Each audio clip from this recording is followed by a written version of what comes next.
জীবন একটা মিছে মায়ার বন্ধন। এখানে মানুষ যুগ যুগ ধরে থাকতে চায়, অনন্তকাল তারা সাধনা করে বেঁচে থাকতে চায়, কিন্তু নিয়তির নির্মম পরিহাস। মহান রব্বুল আলামিন তার নির্দিষ্ট সময় শেষে তার গন্তব্যে পৌঁছাইয়া দেন। সেই গন্তব্য তার জন্য কি ভালো না খারাপ তার কাজের উপর নির্ভর করে।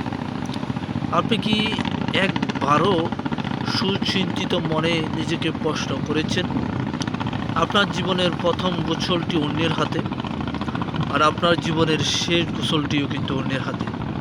তারপরেও কেন জীবনে এত অহংকার, এত মানুষকে ছোট করে দেখার অবকাশ আপনার মধ্যে নিহিত থাকে? আল্লাহ তো বলেছেন, যে ব্যক্তির মধ্যে বিন্দু পরিমাণ অহংকার থাকবে তিনাকে আল্লাহ তাআলা কিন্তু জান্নাতে প্রবেশ করাবেন না। কিন্তু তারপরেও আমাদের অহংকারের কিন্তু কোনো কমতি নাই। আমরা দুনিয়ার মোহে ব্যস্ত হয়ে মহান রব্বুল আলামিনের যে বিধান আছে সেটিকে সবসময় উপেক্ষা করেই চলি।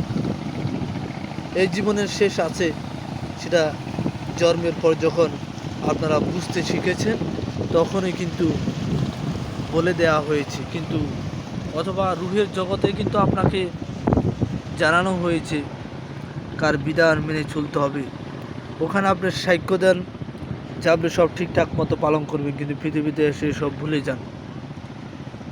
তারপরে আবার বাবা মা অথবা পাড়া প্রতিবেশী আলেম সমাজ আপনাকে মনে করিয়ে দেয়, সমাজ আপনাকে মনে করিয়ে দেয়, কিন্তু তারপরে আপনি সেটা মানেন না।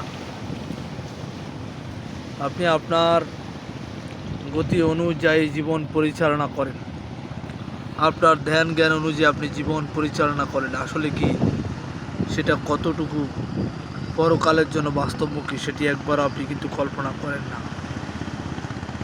আপনার এই জীবনের জন্য শুধুমাত্র আপনি নিজে দায়ী। বাবা মা, ভাই বোন, আত্মীয় স্বজন কেউ কিন্তু আপনার দায়ভার নেবে না। একটিবারও কি ভেবে দেখেছেন, জীবনের সময় থাকতে যদি তার হিসাব না মিলিয়ে নেন তাহলে মৃত্যুর পর শুধু আফসোস হয়, আফসোস করে কেঁদে লাভ হবে না।